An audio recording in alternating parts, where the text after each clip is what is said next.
ാൻ വേണ്ടി നമ്മുടെ നാട്ടുകാരനും പത്രപ്രവർത്തകനും ചിന്തകനും പ്രശസ്ത എഴുത്തുകാരനുമൊക്കെയായ നമ്മുടെ എ.പി. മുരളീധരൻ മാഷ് അവരുടെ സ്നേഹപൂർവ്വം ക്ഷണിക്കും.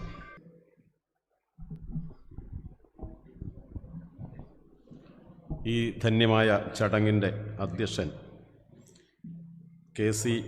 മുഹമ്മദ് ഫൈസി അവർകൾ, സർവാദരനായ സലാം ഫൈസി മുക്കം, അതുപോലെ DCC ജനറൽ സെക്രട്ടറി ബഹുമാനപ്പെട്ട ബാബു മാസ്റ്റർ, പ്രിയപ്പെട്ട കോൺഗ്രസ് നേതാവ് നമ്മുടെ MD അഷ്റഫ്, അതുപോലെ വേദിയിൽ സന്നിധരായിരിക്കുന്ന സർവാദരണീയരായ ഉസ്താദുമാരെ, കോൺഗ്രസിൻ്റെയും സമസ്തയുടെയും സർവോപരി വിവിധ മണ്ഡലങ്ങളിൽ നിന്ന് മൂസമാഷെ സ്നേഹിക്കുന്നവരായി ഒത്തുചേർന്നിട്ടുള്ള പ്രിയപ്പെട്ട സഹോദരന്മാരെ, സഹോദരിമാരെ, നമ്മളെ വിട്ടുപോയ മൂസ മാസ്റ്റർ എന്ന് പറയുന്ന മഹത് വ്യക്തിത്വത്തെ സ്മരിക്കുന്നതിന് വേണ്ടി നാം എല്ലാവരും ഇവിടെ ഒത്തുചേർന്നിരിക്കുകയാണ്. ഇന്നിവിടെ മൂസ മാസ്റ്ററുടെ ഒരു സ്മരണികയും പ്രകാശനം നിർവഹിക്കുകയാണ്. വളരെ ചുരുങ്ങിയ വാക്കുകളിൽ മാത്രമേ ഞാൻ പറയുന്നുള്ളൂ. എന്നെക്കാളും മൂസ മാസ്റ്ററോടൊപ്പം ജീവിച്ച, ഒപ്പം പ്രവർത്തിച്ച, അങ്ങേയറ്റം ആത്മബന്ധമുള്ള ആളുകൾ ഇവിടെ ഇരിക്കുമ്പോഴാണ് ഞാൻ അദ്ദേഹത്തെ പരിചയപ്പെടുത്തുന്നത് എന്നത് അത്ര എന്താ പറയുക ഒരായികയായി തീരുമെന്നാണ് എനിക്ക് തോന്നുന്നത്. അതുകൊണ്ട് ദീർഘമായി പറയുന്നില്ല. പിന്നെ ഞാനിങ്ങനെ ഒരു അനുസ്മരണത്തിന് സമ്മതിച്ചത് തീർച്ചയായിട്ടും നമ്മൾ ഇത്തരത്തിലുള്ള ചടങ്ങുകളിൽ ഇത്തരം അനുസ്മരണങ്ങളൊക്കെ നിങ്ങൾക്കെല്ലാം അറിയുന്നതാണെങ്കിൽ പോലും ഒരു ചടങ്ങെന്ന നിലയ്ക്ക് തീർച്ചയായിട്ടും നമ്മൾ അത്തരം കാര്യങ്ങൾ കൂടി നിർവഹിക്കാറുണ്ട് എന്ന നിലയിലാണ്. ഏതായിരുന്നാലും ആദ്യം തന്നെ എനിക്ക് നമ്മുടെ പ്രിയപ്പെട്ട സലാം ഫൈസിയെ അഭിനന്ദിക്കാനും അദ്ദേഹത്തിന് പ്രാർത്ഥിക്കാനും തോന്നുകയാണ്. കാരണം മറ്റൊന്നുമല്ല, ഇത്ര വേഗത്തിൽ ഇങ്ങനെ മൂസമാഷയ്ക്ക് വേണ്ടി ഒരു ചടങ്ങ് സംഘടിപ്പിക്കുകയും അതിനെല്ലാം ഉപരി ഒരു സ്മരണിക തന്നെ തയ്യാറാക്കി പ്രകാശനം ചെയ്യുന്നതിന് വേണ്ടിയും അദ്ദേഹം നേതൃത്വം നൽകിയിട്ടുള്ള ആ ആത്മാർത്ഥതയ്ക്ക് മാത്രമല്ല, പ്രിയപ്പെട്ടവരെ, നിങ്ങൾ ഈ സ്മരണികയുടെ പേര് മനസ്സിലാക്കി എന്നാണ് ഞാൻ വിചാരിക്കുന്നത്. മാസ്റ്റർ എന്നാണ് ആ സ്മരണികയ്ക്ക് പേരിട്ടിരിക്കുന്നത്. ഇതിനേക്കാളും അനുയോജ്യമായ ഒരു പേര് മൂസ മാസ്റ്ററുടെ സ്മരണികയ്ക്ക് ഇടാനില്ല എന്നാണ് എനിക്ക് എൻ്റെ അറിവിൽ തോന്നുന്നത്. കഴിഞ്ഞ ദിവസം പത്രസമ്മേളനത്തിലാണ് ഈ പേര് എനിക്ക് കിട്ടിയത്. ഞാൻ അപ്പം തന്നെ അദ്ദേഹത്തോട് പറഞ്ഞു, ഇതിനേക്കാളും അനുയോജ്യമായ പേര് വേറെ ഉണ്ടാവില്ല എന്നുള്ള. മറ്റൊന്ന് ഞാൻ മനസ്സിലാക്കുന്നത്, നമ്മുടെ സലാം ഫൈസിക്ക് അദ്ദേഹം മാത്രമല്ല, എല്ലാവരും ഒരുപോലെയാണ്, എങ്കിലും അദ്ദേഹമാണല്ലോ നേതൃത്വം കൊടുത്തത്. സലാം ഫൈസിയുടെ ആത്മാർത്ഥതയുടെ, അതേപോലെ മൂസ മാഷോടുള്ള സ്നേഹത്തിൻ്റെ, ആദരവിൻ്റെ ആഴം തിരിച്ചറിയാൻ ഈ ഒറ്റ പേര് മതി എന്നാണ് ഞാൻ വിചാരിക്കുന്നത്. ഏതായാലും അദ്ദേഹം സ്വാഭാവികമായിട്ടും നമ്മുടെ നാടിൻ്റെ, സലാം ഫൈസി നമ്മുടെ നാടിൻ്റെ സാമൂഹ്യ, സാംസ്കാരിക, മത രംഗങ്ങളിൽ വളരെ പ്രധാനപ്പെട്ട ഒരു വാഗ്ദാനമായി നമുക്കൊക്കെ എന്താ പറയുക, വളരെയധികം പ്രതീക്ഷയായി മാറിയിട്ടുള്ള, നമുക്കൊക്കെ നേതൃത്വം നൽകുന്ന ഒരു വലിയ വ്യക്തിത്വമായിട്ട് വളർന്നു വരുന്നു എന്നുള്ളത് തീർച്ചയായും നമുക്കൊരു ആശ്വാസമാണ്. മൂസമാഷെ പോലുള്ളവരൊക്കെ നമ്മളിൽ നിന്ന് വിട്ടുപോകുമ്പോൾ ഇത്തരത്തിലുള്ളവരുടെ സാന്നിധ്യമാണ് നമുക്കതിന് പകരമായിട്ടുള്ളത്. അടുത്ത കാലത്താണ് കൂടുതൽ അദ്ദേഹത്തെ അറിയുന്നത്. ദാറുസ്സലാഹ് ഇസ്ലാമിക് അക്കാഡമി തുടങ്ങിയ ശേഷം ഞാൻ സ്കൂളിലുള്ളപ്പോൾ അവിടെ കുട്ടികളെ കൊണ്ടുവരികയും അങ്ങനെയൊക്കെയാണ് കൂടുതൽ അടുത്തത്. അതിനുശേഷമാണ് അദ്ദേഹത്തിൻ്റേതായിട്ടുള്ള ആ പ്രത്യേകമായിട്ടുള്ള കഴിവുകളും ഭാവനയും ഒക്കെ മനസ്സിലാകുന്നത്. നിരവധി ഗ്രന്ഥങ്ങൾ തയ്യാറാക്കിയിട്ടുണ്ട്.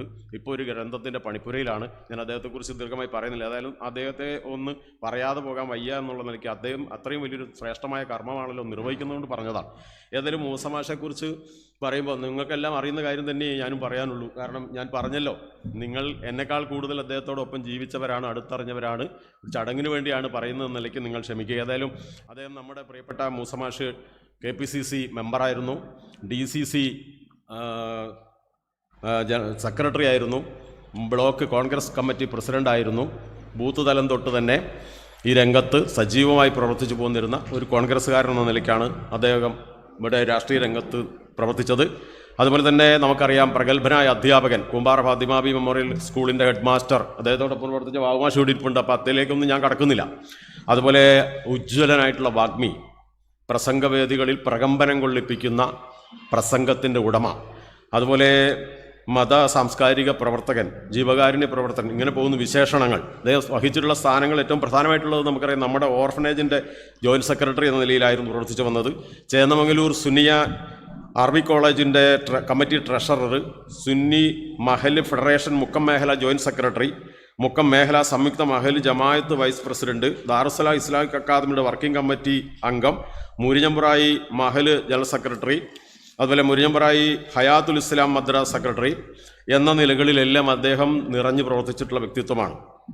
അതേപോലെ തന്നെ നമ്മുടെ മനസ്സിൽ ഒരാൾ സ്ഥാനം പിടിക്കുന്നത്, ഒരുപാട് ആളുകളുടെ ആദരവിന് പാത്രമാകുന്നത് തീർച്ചയായിട്ടും അവരുടെ പ്രവർത്തനം, അവർ സമൂഹത്തിന് നൽകിയുള്ള സംഭാവനകൾ, അതിനെല്ലാം ഉപരി അവർ സൂക്ഷിക്കുന്ന അവരുടെ ധാർമ്മികമായിട്ടുള്ള മൂല്യങ്ങൾ, കാഴ്ചപ്പാടുകൾ, നിലപാടുകളാണ്. ഇത് പെട്ടെന്ന് എളുപ്പത്തിൽ പറയാൻ എനിക്ക് തോന്നുന്നത്, നമ്മുടെ മൊയ്തീൻ കോയ ഹാജിയെ പരിചയപ്പെടുത്തുമ്പം എനിക്കും അതുപോലെ വളരെ എളുപ്പമായി തോന്നിയത്, അദ്ദേഹത്തെ പരിചയമില്ലാത്തവർക്ക് കേട്ടോ, പരിചയപ്പെടുത്തുന്നത് നിങ്ങളെപ്പോലുള്ളവരെ പരിചയപ്പെടുത്തുകയല്ല, അതുപോലെ മൊയ്തീൻ കോയ ഹാജിയെ അറിയാത്തവരാരും ഈ കൂട്ടത്തിലില്ല. പക്ഷേ നമ്മളിപ്പോൾ MM കോളേജിലൊക്കെ ഒരു പരിപാടിക്ക് ചെല്ലുകയാണെങ്കിൽ ഇതുവരെ അവരെ അടുത്തറിയാത്തവർ, അവരെ പരിചയപ്പെടുത്താൻ എനിക്ക് വളരെ എളുപ്പത്തിൽ തോന്നിയൊരു കാര്യം, മൊയ്തീൻ കോയ ഹാജി ആരാണ് എന്ന് പറയാൻ വളരെ എളുപ്പമായി തോന്നിയത് അദ്ദേഹത്തിൻ്റെ മാതൃകാ പുരുഷൻ മുഹമ്മദ് അബ്ദുറഹ്മാൻ സാഹിബായിരുന്നു. ഒറ്റ വാക്ക് പറഞ്ഞാൽ മതി. മുഹമ്മദ് അബ്ദുറഹ്മാൻ സാഹിബിനെ എല്ലാവർക്കും അറിയാം. മുഹമ്മദ് അബ്ദുറഹ്മാൻ സാഹിബ് എന്ന് പറയുന്ന കോൺഗ്രസ്സുകാരനും ഖിലാഫത്ത് കമ്മിറ്റി സെക്രട്ടറിയുമായിരുന്ന അദ്ദേഹത്തിൻ്റെ ആദർശങ്ങളും അതുപോലെ പ്രവർത്തന പരിപാടികളും രാജ്യസ്നേഹവും ദേശീയ ബോധം തുടങ്ങിയിട്ടുള്ളതെല്ലാം എല്ലാവർക്കും അറിയുന്നതാണ്. അപ്പോൾ അതായിരുന്നു നമ്മുടെ മൊയ്തീൻ കോയ ഹാജിയുടെ മാതൃകാ പുരുഷൻ, നേതാവ് എന്ന് പറഞ്ഞാൽ പിന്നെ കൂടുതൽ പറയാതെ തന്നെ ബോധ്യവും. എന്ന് പറഞ്ഞതുപോലെ നമ്മുടെ പ്രിയങ്കരനായ നമ്മൾ സ്മരിക്കുന്ന മൂസമാഷെക്കുറിച്ച് പറയുമ്പോൾ അദ്ദേഹം ഈ സമൂഹത്തിൽ ഏതെല്ലാം തലത്തിലാണ്, എങ്ങനെയൊക്കെയാണ് നമുക്ക് സംഭാവനകൾ നൽകിയത് എന്ന് ചുരുക്കമായി പറയുമ്പോൾ തന്നെ ഈ അദ്ദേഹത്തെ അടുത്തറിയാത്തവർക്ക് മനസ്സിലാക്കാൻ വേണ്ടിയിട്ട് നമുക്ക് ഇവിടെ പറയേണ്ട കാര്യമല്ല. എങ്കിലും അതാണ് ഒന്ന് പ്രധാനമായിട്ടും അദ്ദേഹത്തിൻ്റെ പ്രവർത്തനം എന്ന് പറയുന്നത്, ഒന്ന് കോൺഗ്രസ്സുകാരൻ നിലയ്ക്കാണ്. ഒരു കോൺഗ്രസ്സുകാരൻ എന്ന് പറഞ്ഞാൽ തന്നെ ആ വ്യക്തി എത്ര മഹത്വമുള്ള ആളാണ് എന്ന് ഓർക്കണം. എന്ന് വെച്ചാൽ സാധാരണ ഒരു തമാശയ്ക്ക് വേണ്ടി കോൺഗ്രസ്സുകാരനാകുന്ന ആളല്ലേ ഉദ്ദേശിച്ചത്. അതിൽ അടിയുറച്ച് വിശ്വസിക്കുന്ന, ഏറ്റവും അതിൻ്റെ ആദർശങ്ങൾ രക്തത്തിൽ കലർന്ന് പ്രവർത്തിച്ച ഒരു യഥാർത്ഥ കോൺഗ്രസ്സുകാരനായിരുന്നു. അതാണ് അദ്ദേഹത്തിൻ്റെ പ്രത്യേകത. അതുതന്നെ മതി നമ്മുടെ മൂസമാഷ് എന്ന് പറയുന്ന വ്യക്തിയെ തിരിച്ചറിയാൻ കഴിയുന്ന, അദ്ദേഹത്തിന് മഹത്വം അളക്കാനുള്ള ഒരു അളവുകോൽ അതാണെന്നാണ് ഞാൻ വിചാരിക്കുന്നത്. എന്തുകൊണ്ടാണ് കോൺഗ്രസ്സുകാരനായാൽ മതി എന്ന് ഞാൻ പറഞ്ഞത്? അത് നിങ്ങൾക്ക് എല്ലാവർക്കും അറിയാം. ഈ കോൺഗ്രസ്, ഇന്ത്യൻ നാഷണൽ കോൺഗ്രസ് ഉണ്ടായിരുന്നില്ലെങ്കിൽ ഇന്ത്യ എന്ന ഇന്നത്തെ ഒരു രാജ്യം ഉണ്ടാകുമായിരുന്നോ എന്ന് എനിക്ക് സംശയമുണ്ട്. നിങ്ങളുടെ കാര്യം എനിക്കറിയില്ല. ഞാൻ വിചാരിക്കുന്നു സാധ്യത കുറവാണ്. കാരണം എന്തായിരുന്നു, ആ കാലത്ത് നമ്മുടെ രാജ്യത്ത് ദേശീയ പ്രസ്ഥാനമൊക്കെ ഉടലെടുക്കുന്ന സമയത്ത് മതത്തിൻ്റെ അടിസ്ഥാനത്തിലോ അല്ലെങ്കിൽ വിവിധ മതങ്ങളുടെ പേരിൽ പലതായിട്ടോ ദേശീയത വന്നാൽ പല രാജ്യമോ അല്ലെ മതാധിഷ്ഠിത രാജ്യമോ ആകാൻ സാധ്യതയുള്ള സന്ദർഭത്തിലാണ് ഇന്ത്യൻ നാഷണൽ കോൺഗ്രസ് ഇന്ത്യയിലെ വിവിധ ജാതികൾ, മതങ്ങൾ, ഭാഷകൾ തുടങ്ങി വ്യത്യസ്തങ്ങളായ സംസ്കാരങ്ങളുള്ള എല്ലാ മനുഷ്യരെയും കോർത്തിണക്കി ഒരു ദേശീയ പ്രസ്ഥാനം ഉണ്ടാക്കി ഇന്ത്യ എന്ന ഒരു രാജ്യത്തെ കെട്ടിപ്പടുത്തത് എന്ന് പറയുമ്പോൾ ആ ആശയത്തിൽ ഉൾക്കൊള്ളുന്ന, അങ്ങനെ മാനാത്വത്തിൽ ഏകത്വം എന്ന അടിസ്ഥാന പ്രമാണത്തിലൂന്നിയ എല്ലാ മതവിഭാഗങ്ങളെയും ജാതി വിഭാഗങ്ങളെയും എല്ലാം ഉൾക്കൊള്ളുന്ന മതേതര ദേശീയത ഈ രാജ്യത്ത് കെട്ടിപ്പടുത്ത ഇന്ത്യൻ നാഷണൽ കോൺഗ്രസിന്റെ ആശയങ്ങളും ആദർശങ്ങളുമാണ് എൻ്റെ രക്തത്തിൽ അലിഞ്ഞു ചേർന്നിട്ടുള്ളത് എന്ന് വിശ്വസിച്ച് ആത്മാർത്ഥമായ അഭിമാനത്തോടെ പ്രവർത്തിച്ച മൂസ മാസ്റ്റർ തീർച്ചയായിട്ടും നമുക്ക് എല്ലാവർക്കും മാതൃകയായ സമാദരണീയനായിട്ടുള്ള മഹത് വ്യക്തി തന്നെയല്ലേ? അതാണല്ലോ ഒരു പ്രധാനപ്പെട്ട അളവുകോൽ എന്ന് പറയുന്നത്. അതുപോലെ കോൺഗ്രസിന്റെ കാര്യങ്ങളും കൂടുതൽ ഞാൻ പറയുന്നില്ല.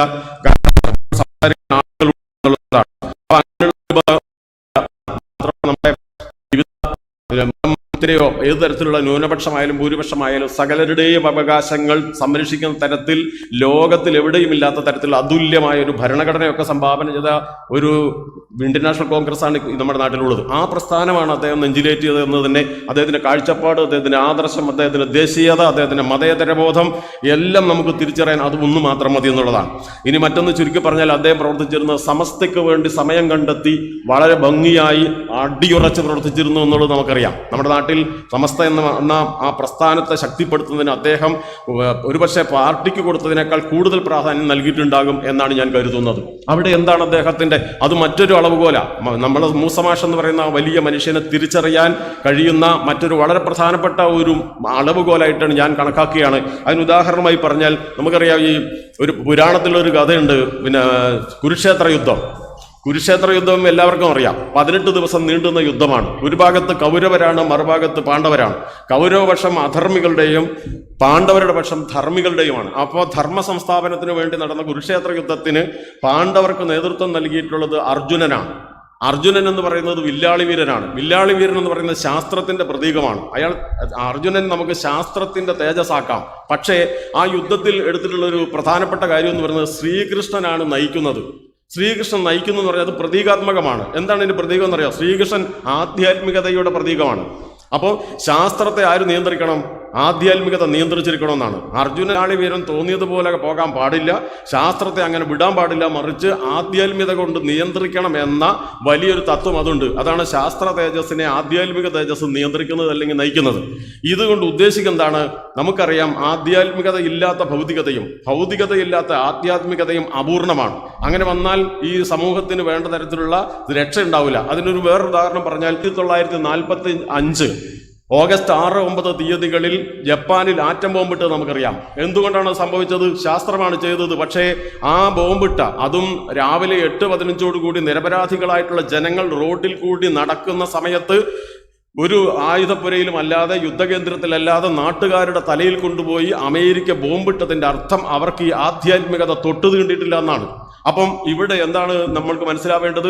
നമ്മുടെ മൂസ മാസ്റ്റർ രാഷ്ട്രീയ പ്രവർത്തന രംഗത്ത്, അനാഥ സംരക്ഷണ രംഗത്തിനിടയിൽ ഈ പറയുന്ന സമസ്ത എന്ന് പറയുന്ന മത സംഘടനയുടെ അല്ലെങ്കിൽ ആധ്യാത്മിക പ്രസ്ഥാനത്തിന് വളരെ പ്രാധാന്യം കൊടുത്തു എന്ന് പറയുമ്പോൾ അദ്ദേഹത്തിൻ്റെ ആ കാഴ്ചപ്പാട് എത്ര വലുതാണ്. അദ്ദേഹം ആധ്യാത്മികതയിലും അതുപോലെ തന്നെയുള്ള പൊതുകാര്യങ്ങളിലുമൊക്കെ എത്രമാത്രം പ്രാധാന്യത്തോടെ അതിനെ കണ്ടിരുന്നു എന്നുള്ളതാണ്. അതാണ് മറ്റൊരു വിലയിരുത്തലായി ഞാൻ കാണുന്നത്. കാരണം ഈ രംഗത്ത് ഈ ആധ്യാത്മികമായിട്ടുള്ള കാര്യങ്ങൾ കൂടി ഈ മനുഷ്യ സമൂഹത്തിന്റെ പുരോഗതിക്ക്, ശാന്തിക്ക്, സമാധാനത്തിന് ഉണ്ടാവേണ്ടതാണെന്ന് വ്യക്തമായ തിരിച്ചറിവുണ്ടായിരുന്നത് കൊണ്ടുകൂടിയാണ് അദ്ദേഹം അങ്ങനെ മുന്നോട്ട് പോയത്. പിന്നെ അതുപോലെ തന്നെ മറ്റൊന്ന് അദ്ദേഹത്തിന്റെ പ്രധാനപ്പെട്ട പ്രവർത്തന മണ്ഡലം എന്ന് പറയുന്നത് നമുക്കറിയാം, നമ്മുടെ ഓർഫനേജ് തന്നെയാണ്.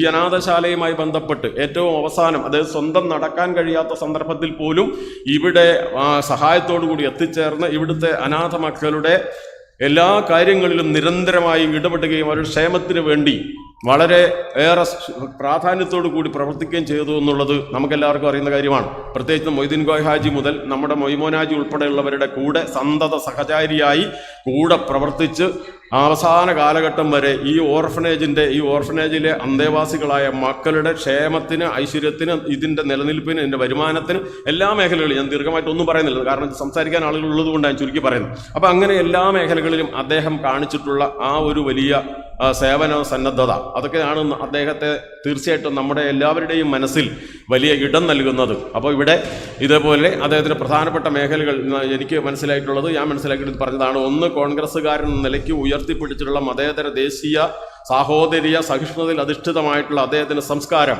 ആ നിലപാട്, ആ ആദർശ സംഹിത നമുക്ക് വലിയ മാതൃകയാണ്. അതേപോലെ തന്നെയാണ് സമസ്ത എന്ന് പറയുന്ന പ്രസ്ഥാനവുമായി ബന്ധപ്പെട്ട് ആധ്യാത്മിക കാര്യങ്ങൾ കൂടി മനുഷ്യർക്ക് അനിവാര്യമാണെന്നും അതുകൂടി ജീവിതത്തിൽ കൊണ്ടു നടക്കേണ്ടതാണെന്നുമുള്ള വലിയൊരു കാഴ്ചപ്പാട്, ഒരു സന്ദേശം നമുക്ക് പകർന്നു നൽകുന്നതിന് വേണ്ടി ജീവിതം സമർപ്പിച്ച മഹത് വ്യക്തിത്വം. അതിനെല്ലാം ഉപരി അനാഥ സംരക്ഷണം എന്ന് പറയുന്ന ഏറ്റവും പ്രധാനപ്പെട്ട ജീവകാരുണ്യ പ്രവർത്തനത്തിനായി ജീവിതകാലം മുഴുവൻ സമർപ്പിച്ച് അതിലേറ്റവും അധികം സംതൃപ്തി കണ്ടെത്തിയ അദ്ദേഹത്തിൻ്റെ പ്രവർത്തന മണ്ഡലങ്ങളിൽ ഞാൻ കരുതുന്നത് ഏറ്റവും അധികം അദ്ദേഹം സംതൃപ്തി കണ്ടെത്തിയിട്ടുണ്ടാവുക ഈ അനാഥാലയത്തിലെ പ്രവർത്തനം കൊണ്ടാണ്. അപ്പം ഇങ്ങനെ അനാഥ സംരക്ഷണം ഉൾപ്പെടെയുള്ള മാതൃകാപരമായ ജനസേവന രംഗത്ത് ഒരുപാട് സംഭാവനകൾ നൽകിയിട്ടുള്ള മഹൽ വ്യക്തിത്വമാണ് മൂസ മാഷ്. അദ്ദേഹമാണ് നമ്മളെ വിട്ടുപിരിഞ്ഞു പോയത്. അദ്ദേഹത്തിൻ്റെ ആശയങ്ങളും ആദർശങ്ങളും കാഴ്ചപ്പാടുകളുമൊക്കെയാണ് നമുക്ക് ഭാവിയുടെ വെളിച്ചം. അത് നമ്മൾ വീണ്ടും ഇങ്ങനെ സ്മരിക്കുകയും അദ്ദേഹത്തിൻ്റെ ആശയങ്ങളും ആദർശങ്ങളും കാഴ്ചപ്പാടുകളുമൊക്കെ നമുക്ക് ജീവിതത്തിൽ പകർത്താൻ ഏതു തരത്തിൽ സാധിക്കുമെന്ന് ചിന്തിക്കുകയും അതിനൊക്കെ വേണ്ടിയിട്ട് പ്രവർത്തിക്കുകയൊക്കെയാണ് ചെയ്യേണ്ടത്. ആ നിലയിൽ നേരത്തെ തുടക്കത്തിൽ പറഞ്ഞതുപോലെ ഈ രംഗത്ത് ഏറ്റവും നല്ല ഒരു കാഴ്ചപ്പാടോടുകൂടി ഇവിടെ നമ്മുടെ സലാം വൈസിയുടെ നേതൃത്വത്തിൽ ഇങ്ങനെ ഒരു പരിപാടി സംഘടിപ്പിക്കുകയും മാസ്റ്റർ എന്ന അന്വർത്ഥമായ നാമം നൽകിക്കൊണ്ട് ഒരു സ്മരണിക പ്രവർത്തിറക്കുകയൊക്കെ ചെയ്ത് അദ്ദേഹത്തെ പരിചയമില്ലാത്തവർക്ക് പരിചയപ്പെടുത്താനും ദീർഘകാലം ഈ സ്മരണിക ഇനി എത്ര കാലമുണ്ടോ, മലയാളം വായിക്കാൻ അറിയാവുന്നിടത്തോളം കാലവും ഈ സ്മരണിക നിലനിൽക്കും. പുസ്തകത്തിൽ ഒരാൾ ഇങ്ങനെ എഴുതപ്പെട്ട് കഴിഞ്ഞാൽ അവർക്ക് പിന്നെ മരണമില്ല. അവർ തീർച്ചയായിട്ടും ഈ പുസ്തകമുള്ളിടത്തോളം കാലം, മലയാളം വായിക്കാൻ അറിയുന്നിടത്തോളം കാലം നമ്മുടെ മൂസ മാഷ നമുക്ക് മറക്കാൻ സാധ്യമല്ല. കാരണം അത് ഓർത്തുകൊണ്ടേയിരിക്കും. അത്രയ്ക്ക് വളരെ വിശിഷ്ടമായ ഒരു സൽക്കർമ്മം കൂടിയാണ് ഇവിടെ നടക്കുന്നത്. അപ്പോൾ ഇത്തരത്തിലുള്ള ഇങ്ങനെയുള്ള ഒരു വിശിഷ്ടമായ ഒരു രീതിയിൽ നമ്മുടെ പ്രിയപ്പെട്ട മൂസ മാഷെ സ്മരിക്കുന്ന ഈ ചടങ്ങിന് എല്ലാ ആശംസകളും അറിയിച്ചുകൊണ്ട് ഞാൻ ദീർഘമായി പറയുന്നില്ല. നമസ്കാരം. മുരളി മാഷ അനുസ്മരണ പ്രഭാഷണം വളരെ നന്നായി, നന്ദിയുണ്ട്.